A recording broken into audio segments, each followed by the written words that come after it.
नेताओं जिनका नाम आया था, चाहे दुर्गेश पाठक हो या फिर संजय सिंह हो, वो भी जेल जा चुके हैं। तो देखिए, अब इसमें ये कोई छोटा मोटा केस नहीं है, बहुत बड़ा घोटाला है, बहुत बड़ा केस है। इसमें साउथ लॉबी से लेकर नॉर्थ लॉबी तक, गोवा तक का कनेक्शन है और कहां कहां पैसा खर्च किया गया, चुनाव प्रचार से लेकर बहुत सारे जिक्र हैं। तो देखिए, पंजाब में अगले साल विधानसभा चुनाव होना है, गुजरात में चुनाव होना है, जहां पर आम आदमी पार्टी जान फूंकना चाहती है। उनके जो सुप्रीमो हैं वो इस वक्त गुजरात में डेरा जमाए हुए हैं और कह रहे हैं कि झाड़ू चलाकर रहेंगे। लेकिन उससे पहले दिल्ली हाईकोर्ट से ये झटके वाली खबर है, राउज एवेन्यू कोर्ट से झटका लग सकता है 27 फरवरी को, जब उस आदेश पर फैसला सुनाया जाएगा जिस आदेश को राउज एवेन्यू अदालत ने सुरक्षित रख लिया है, जिसमें सीबीआई ने बहुत मजबूत दलीलें दी हैं, ये कहते हुए कि उनके पास केजरीवाल, सिसोदिया और जितने भी इस घोटाले में आरोपी हैं उनके खिलाफ पर्याप्त सबूत हैं और इसे अंतिम सबूत के तौर पर ना देखा जाए। इस दलील को आप समझिए, सीबीआई राउज एवेन्यू कोर्ट में कह रही है कि साहब ट्रायल कोर्ट इनके खिलाफ चलाया जाए,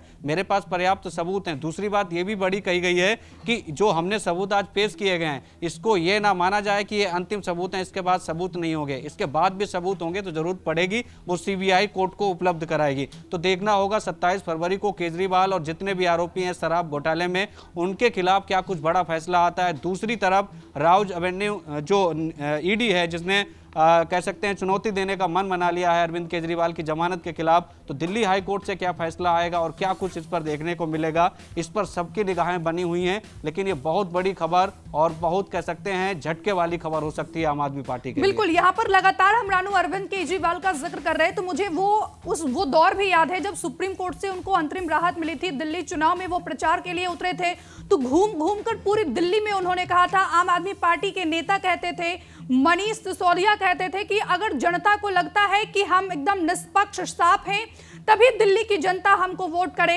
अगर जनता को लगता है कि हम भ्रष्टाचारी हैं, तो दिल्ली की जनता हमको वोट नहीं करे। तो दिल्ली की जनता ने तो ये साबित कर दिया ना कि पूरी आम आदमी पार्टी ही भ्रष्टाचार में डूबी हुई है।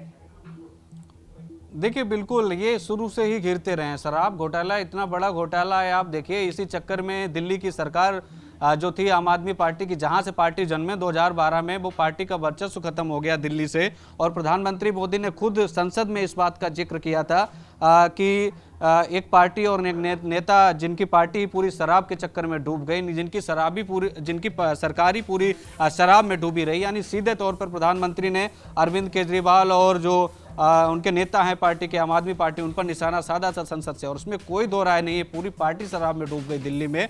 और यही वजह है कि जिसने लगातार 70 में कभी 62 सीटें आई, कभी 67 सीटें आई, और लेकिन जब पिछली बार का चुनाव हुआ तो सुपड़ा साफ हो गया जो सरकार बनाने का दावा कर रहे थे। तो अब देखना होगा दिल्ली हाई कोर्ट से ईडी के मामले में, यानी जमानत को जो चुनौती देगी प्रवर्तन निदेशालय, जो जांच एजेंसी है, उस मामले में क्या दिल्ली हाई कोर्ट फैसला सुनाता है। और 27 फरवरी को जो आदेश सुरक्षित रखा गया है ट्रायल को केस चलाने को लेकर, उस पर क्या फैसला आएगा। इन दोनों फैसलों पर निर्भर करेंगे अरविंद केजरीवाल की जमानत या फिर यूं कहें कि आम आदमी पार्टी का भविष्य।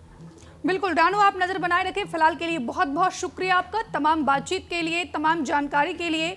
आम आदमी पार्टी को लेकर यह भी हास्यास्पद है, जो पार्टी भ्रष्टाचार के खिलाफ आंदोलन कर रही थी, भ्रष्टाचार के खिलाफ आंदोलन करके पैदा हुई, उसी पार्टी के तमाम वरिष्ठ नेता भ्रष्टाचार के आरोप में, मनी लॉन्ड्रिंग के आरोप में जेल जाते हैं।